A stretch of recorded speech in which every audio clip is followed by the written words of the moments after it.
안녕하십니까. 이성수의 증시 토크입니다. 자, 주식시장이 많이 무겁습니다. 우리나라뿐만 아니고 전 세계 주식시장이 무겁게 흘러가고 있는데요. 특히 성장주 중심의 종목들 낙폭이 심상치 않죠. 나스닥 지수 같은 경우 고점 대비해서 10% 이상 하락하면서 추세가 이탈되었다라는 이야기도 나오고 있고, 그리고 오늘 아침에는 넷플릭스에 대한 여러 가지 기대 이하의 상황? 이런 것 때문에, 시간의 거래에서 20%나 하락하기도 하였습니다. 자, 자금의 이런 상황들, 좀 많이, 당혹스러우실 수 있습니다. 그런데 이게 곰곰이 생각해 보게 되면요. 십수년간 누적되어 왔던 성장주만 상승하는 이러한 시장에 거대한 전환점이 아닌가라는 생각을 해보게 됩니다. 자, 물론 그렇지 않아야 되겠지만 우리가 지금 이 시점에서 이거 하나만은 기억을 해주시기 바라겠습니다. 자, 아무리 성장주라고 하더라도요, 헛바람만 가득 들어간 종목들 분명히 있습니다. 자, 이들 종목들 이제부터는 조심하셔야 됩니다. 왜 그런지 하나하나 설명을 드리고요. 제 설명을 들으시게 되면은 우리나라 증시에서도 이 종목 조심해야 되겠구나. 이러한 부분을 생각하실 수 있을 것입니다. 자, 오늘도 증시 토크 구독, 좋아요 버튼과 함께 힘차게 시작하도록 하겠습니다. 자, 성장주의 대표적인 바로미터 아이콘이라고 한다면 우리 요 종목 다들 아시죠? ARKK. 아크 인베스트먼트의 캐시우드 누나께서 운영하시는 ETF죠. 작년 이맘때 아크 인베스트먼트의 ARKK를 모르시는 분이 없을 정도로 우리나라에서도 많은 투자자분들이 관심을 가졌고, 캐시우드 누님, 이 발음을 참 우리나라 분들이 참 해악이 넘치는 분들이 많다라고 생각합니다. 캐시우드, 이거 이제 돈나무 이렇게 이제 발음을 불러가지고 돈나무 누나 이렇게 불렀죠. 그만큼 우리나라 투자자에게도 명성이 자자했던 분이었습니다. 그런데 이 ARKK는 혁신기업, 성장주에 투자하는 그런 특징이 있죠. 그러다 보니 많은 투자자분들이 전 세계적으로 관심을 받기는 했는데, 성장주에 올라갈 때는 성장주에 아주 뜨거운 게이지로서 뜨겁습니다를 보여줬는데, 자, 작년 이맘때 이후부터 해서는 슬금슬금 하락하더니 연말 이후, 그리고 특히 1월 달에는 단숨에 20%나 빠졌어요. 오늘 아침에 내가 뭐 잘못 계산했나 싶어가지고 계속 계산해 봤더니 엄청나게 빠졌더라고요. 자, 고점 대비해서 거의 반 토막 이상 하락한 수준에 지금 있는 것이 ARKK입니다. 자, 나스닥 지수가 한 10% 빠졌던 것을 감안해 보면, 자, 성장주에 있어서 뭔가 아주 중요한 추세 이탈, 뭔가 심각한 상황이 벌어지고 있다는 것을 이 부분에서 우리가 생각을 해볼 수가 있습니다. 자, 그런데 작년 연말부터 해서 이게 가속도가 빨라졌죠. 그리고 작년 초에 이때부터 조짐이 있었습니다. 자, 요 두 시기를 생각해 보시게 되면요, 최근에 성장주에서 나타나고 있는 문제가 무엇인지 미루어 짐작해 보실 수가 있습니다. 이것을 거꾸로 뒤집어 보게 되면요, 이게 미국의 시장 금리가 이런 식으로 거꾸로 뒤집어져 있다라는 것처럼 느껴지실 것입니다. 여기에 중요한 힌트가 있습니다. 자, 성장주들 이제는 리스크가 커져 있다라고 저는 보고 있습니다. 왜냐하면 그 이전과 다르게 환경이 바뀌어가고 있기 때문입니다. 첫 번째로는 가장 큰 이유는 요거 별이 5개입니다. 가장 중요합니다. 시장 금리가 이전에 비해서 레벨업 되어 있고, 인플레이션은 끝없이 이거 올라가면서 조치가 되지 않는 상황이다 보니 시장 금리는 조용히 있다가 또 한 번씩 쿡쿡 하고 치고 올라갈 거예요. 자, 그런데 시장 금리가 상승하는 게 왜 성장주에 문제가 되느냐? 자, 성장주는요, 이런 특징이 있습니다. 아주 먼 미래, 제가 이제 여기 태양계 그림을 놨는데, 먼 미래에 무언가를 달성한 한다. 실적을 만들겠다. 이런 게 이제 기본적인 성장주의 개념입니다. 지금 현재는 아무것도 없어. 적자야. 하지만 먼 미래, 어마어마하다고. 내가 막, 한 10년, 20년, 100년 뒤에 우리 회사 어마어마하게 커져 있을 거야. 요 기대로 이제 투자하는 것이 성장주예요. 자, 그런데 저금리 하에서는 먼 미래에 대한 평가가 현재로 가져왔을 때 거칠 것이었기 때문에 그대로, 먼 미래에 이만큼 할 거래. 그대로, 오케이. 이거 반영. 또 성장을 또 할 거라고? 그럼 더 크게 반영. 이게 가능했습니다. 하지만 시장 금리가 상승하게 되면요. 먼 시간을 거쳐온 동안, 시간 가치가, 깎아 먹게 되지요. 결국, 자, 지금 현재 시장 금리가 올라가는 상황에서는 요구 수익률이란 것도 올라가게 되고요. 결국, 현재 시점에 오게 되면, 금리가 아예 없을 때는 이게 그대로 왔는데, 오롯이 왔는데, 시장 금리가 상승한 상황에서는 이렇게 거쳐오면서 깎여 먹으니까 요만해지게 됩니다. 자, 이게 이해가 안 되실 수 있어서 제가 상황을 하나 비유를 들어 드리겠습니다. 제가 어떤 좀 믿음이 안 가는 친구에게, 이럴 일은 없습니다만, 어떤 친구에게 1억을 빌려줬다. 여러분이 빌려줬다. 가정해 보겠습니다. 여러분도 안 빌려주실 테니까, 누군가가, 가상의 흥부놀부라고 하죠. 놀부가 흥부한테 1억을 빌려줬어요. 근데 이 흥부가 100년 뒤에 갚는데. 흥부놀부 100년 넘게 산다고 가정해 보겠습니다. 자, 그런데, 100년 뒤에 1억 원으로 갚는데요. 자, 그런데 시장의 금리가 0%가, 인플레이션도 0%라고 한다면, 현재 가치는, 미래의 1억은 현재 1억하고 거의 비슷할 겁니다. 그런데요, 만약에 시장 금리도 상승하고 인플레이션도 올랐다? 그래서 한 5%라고 가정을 해봐요. 그러면 어떻게 되느냐? 이 이제 상황이, 웃기게 됩니다. 어떻게 됐냐면요. 이 100년 동안 매년 5%씩 디스카운트 되잖아요. 소위 할인된다고 하죠.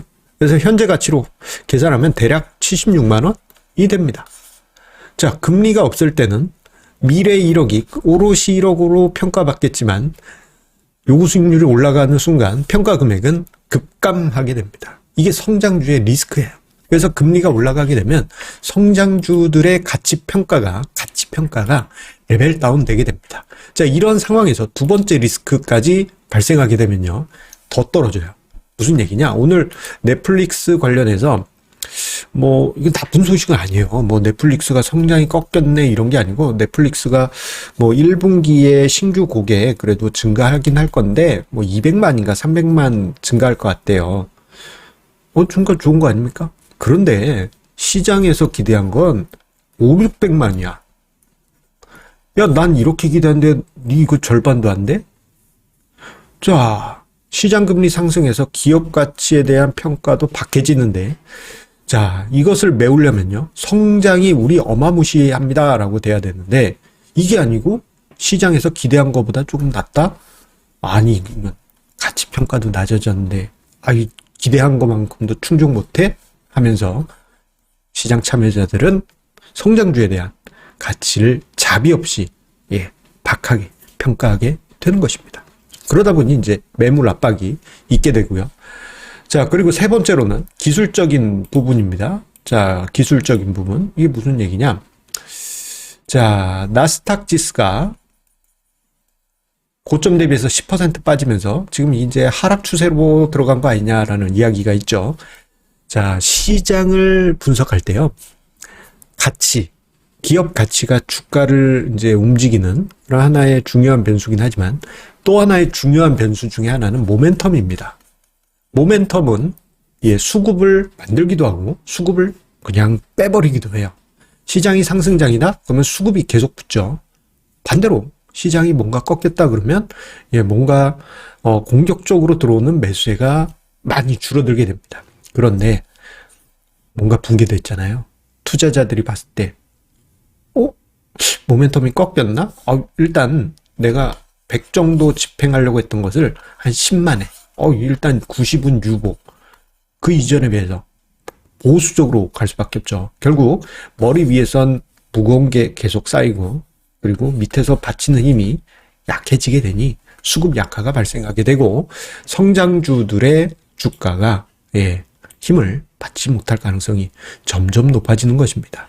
자, 특히 실적이 없고요. 적자를 만드는 기업 같은 경우에는 특히 주의하셔야 됩니다. 자, 숫자를 만드는 기업들, 뭐 그래도 매년 뭐 흑자를 내고 그리고 매출 그리고 실적, 이익 이런 거 꾸준히 증가했어. 이런 거는 그래도 덜 영향을 받을 가능성이 있겠습니다만 실적 없어. 적자야. 이런 성장주 같은 경우에는요. 꿈만 남아있잖아요. 헛된 꿈만. 미래 어떻게 될지 어떻게 합니까? 갑자기 회사가 거의 안 좋게 될 수도 있는 거예요. 그건 모르는 일입니다. 우리 회사가 10년, 100년 뒤에 엄청난 무언가를 합니다. 10년 엄청 긴 시간입니다. 5년도 길어요. 자, 그런데 성장주이기 때문에 지난 2008년 금융위기 이후 성장주는 성장주니까 계속 모멘텀을 받아왔었고, 심지어는 뭐 기존의 밸류에이션 잣대를 넘어서 PDR, 프라이스 드림 레이쇼, 꿈으로 가격을 평가하는, 그런데 그 꿈이 뭐 좋긴 했죠. 자, 이러한 수준에 이르게 됩니다. 자, 그런데 시장의 금리가 상승하고 요구 수익률이 상승하는 가운데, 자, 기업 가치는 이전에 비해서 떨어질 수밖에 없고, 그런데 뭐야, 적자가 계속 나고 있어?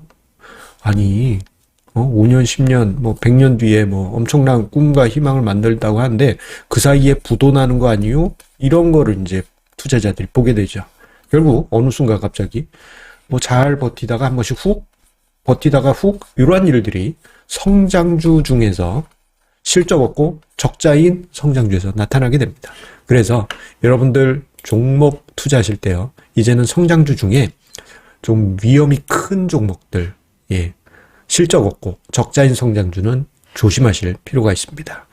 자, 마지막으로 요 그림을 하나 보여드리도록 하겠습니다. 이게 뭐냐면요, 지금 이제 봉 차트로 되어 있는 거, 알록달록한 것은 98년부터 해서 03년까지, 2003년까지 나스닥 지수입니다.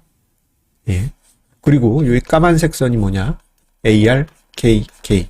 아크 인베스트먼트의 혁신기업 ETF입니다. 자, 뭔가 좀 싸하죠? 싸합니다. 왜냐하면 이제 비슷하게 지금 흘러가고 있잖아요.